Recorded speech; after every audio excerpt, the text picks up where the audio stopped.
A second Starbucks store here in Albuquerque is looking to unionize. A report from the city economist shows that Albuquerque's economy remains stable despite tariffs and market disruptions. A New Mexico native heard his name called during this weekend's NFL draft, the first time that's happened in 6 years. From the Albuquerque Journal, this is the leading news. I'm Gino Gutierrez. Today is Tuesday, April 29th, and I'll have more on those stories, plus a look at other headlines and Albuquerque's weather forecast on the other side of this break. This episode is brought to you by the Kirtland Partnership Committee. For 30 years, we've been dedicated to supporting, growing, and preserving the Kirtland National Security Complex. We work tirelessly to enhance military readiness, foster community partnerships, improve quality of life, and promote economic development right here in New Mexico. Join us in our mission to ensure that Kirtland remains a cornerstone of national security and a key provider of quality jobs and investment for all of Greater Albuquerque. Together, we can make a powerful impact. Kirtland Partnership Committee, proudly shaping the future of our national security for 30 years. Baristas at the Starbucks located at 9965 Coors Bypass Northwest in Albuquerque have filed a petition to unionize, making it potentially the second Starbucks store in New Mexico to do so. The filing, submitted to the National Labor Relations Board last week, follows a growing national movement with over 500 unionized Starbucks stores across the United States. Crystal Martinez, a barista trainer at the Coors location, cited low wages, understaffing, and unrealistic performance expectations as key reasons for unionizing. We're living paycheck to paycheck. Our hours are being cut by a lot, and we're expected to meet these goals of drive times and sales in order to gain more labor hours, but we can't meet these goals that they set for us when we don't even have the right amount of people on the floor because we can't get to the goals. If successful, the Coors Starbucks would join the 1,000 Rio Grande Northwest store, which unionized in 2022, making New Mexico the 34th state with a unionized Starbucks. A third attempt was made in Santa Fe in 2022, but that petition was withdrawn. The Coors location has 18 eligible workers who can vote in the upcoming election. At least 30% of them supported the petition to initiate the process. Now Starbucks and Starbucks Workers United must agree on an election date. A majority vote in favor is needed to certify the union. Starbucks spokesperson Phil Gee stated that the company respects employees' rights to choose union representation and emphasize collaboration regardless of the outcome. Martinez said morale is high among the Coors baristas, and they're hopeful about what collective action can accomplish. Despite national economic concerns, including federal tariffs, stock market fluctuations, and international conflicts, Albuquerque's local economy has remained relatively stable. That's according to a recent presentation to the City Council by city economist Christine Berner. The presentation showed that gross receipt tax revenue, a key funding source for city services, has not changed significantly year over year. Most business sectors, including accommodation, food services, construction, and professional industries, saw growth in GRT collections as of February 2025. However, retail sales continue to struggle, a trend Berner noted has persisted throughout the year. She emphasized that while the models haven't reflected federal turbulence yet, potential economic disruptions such as cuts in federal funding, global conflict, inflation, and rising gas prices could still impact Albuquerque in the future. In the city's proposed fiscal year 2025 budget, officials voiced caution, preparing for a slowdown by suggesting reductions in non-essential spending and the potential sales of city-owned equipment and properties. While U.S. retail sales have risen nationally, particularly in auto-related sectors, Albuquerque's retail sector lags behind, though the exact reasons for this remain unclear. Berner speculated that consumer anxiety over economic uncertainty might be driving local cutbacks in spending. Yeah, retail was underperforming. Now, it's important to note that my colleague Justin Garcia covers local government for the Journal. There was some discussion about the validity of that data. Some of the city councilors were wondering, could we break this data out via online versus brick and mortar sales? Can we break it out by big box stores versus small business, that kind of thing? But ultimately, overall, the data showed a decline both month to month and year to year. More detailed economic forecasts from the UNM Bureau of Business and Economic Research are expected in early May, which could offer greater clarity on the city's economic outlook.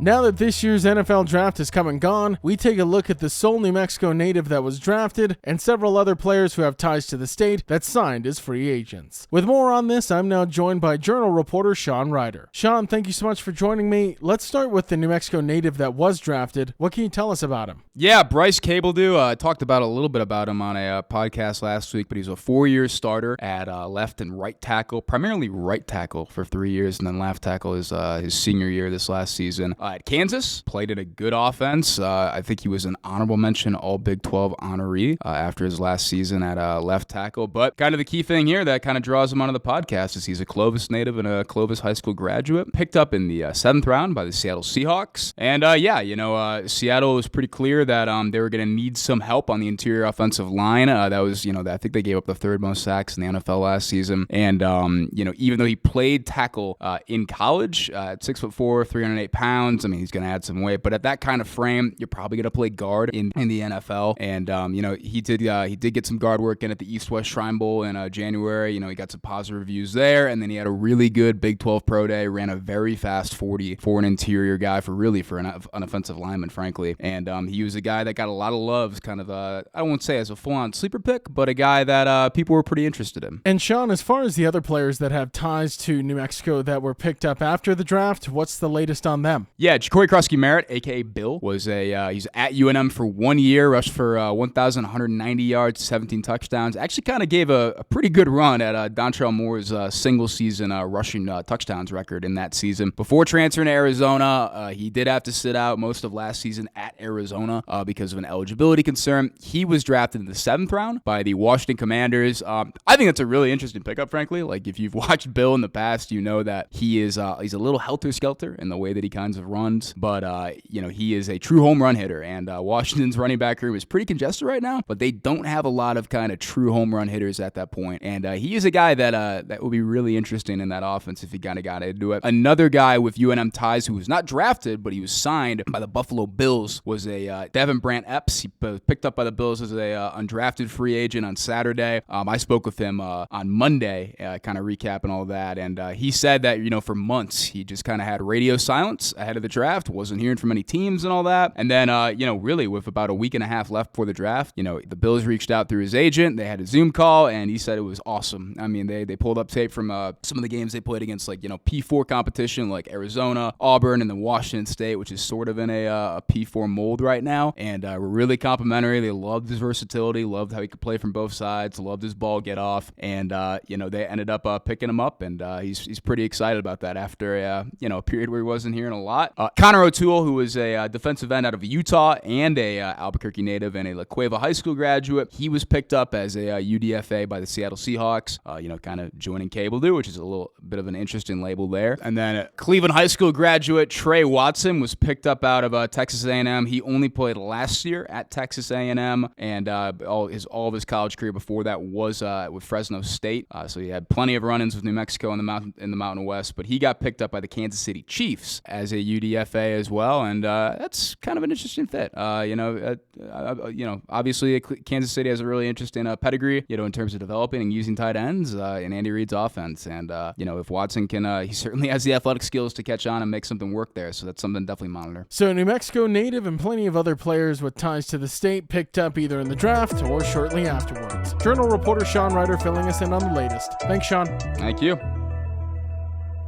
In other headlines from the newsroom, the Route 66 Visitor Center in Albuquerque moved closer to opening after the Bernalillo County Commission unanimously approved a $250,000 funding allocation last week. While the 21,000 square foot, $14 million facility was completed in 2022, it has hosted limited events and hasn't officially opened to the public. Commissioner Frank Baca, who supported the center's launch, originally proposed $750,000 over 3 years, but budget concerns, particularly from Commissioner Barbara Baca, led to scaling it back to a one-time appropriation due to other pressing needs like housing and homelessness. The city of Albuquerque, which took over the facility in early 2024, is hiring executive staff and aims to begin regular programming in June. However, some operational issues such as fire suppression still need resolution. A final vote on the funding is still required under county laws. And after at least 7 confirmed livestock deaths in central New Mexico over the past year, the U.S. Fish and Wildlife Service killed a 5 5-year-old endangered Mexican gray wolf from the Hale Canyon Pack last week. This controversial move has drawn backlash from wildlife advocates who said killing the breeding male during pup season is a major setback for conservation, while some ranchers say it came too late to prevent rising livestock losses. Although Mexican gray wolves have made a comeback since being reintroduced in 1998, growing 11% last year, the Hale Canyon Pack was linked to multiple recent livestock kills, including 6 in just the last month. Despite efforts to deter the wolves through hazing and food diversion, the agency proceeded with lethal removal. Ranchers like Lewis Sanders, who lost 5 animals this year, say the wolves were, quote, forced on them and are causing stress, economic hardship, and safety concerns. Conservationists argue the decision prioritized subsidized livestock operations over endangered species recovery and undermines the wolves' ecological role. If you like hearing all of the latest news from the Albuquerque Journal here on the Leading News, consider becoming a digital subscriber to the Albuquerque Journal. You can check our show notes for a discount code on a digital subscription and keep up with all the latest news from New Mexico's leading news source. Now taking a look at Albuquerque's weather forecast, there is a slight chance of sprinkles today after 3 p.m., sunny with a high near 74. As for this evening, partly cloudy skies are expected with a low around 42. To keep up with all the latest news from the Albuquerque Journal, you can visit our website at abqjournal.com. That's the Leading News. I'm Gino Gutierrez. We'll be back tomorrow.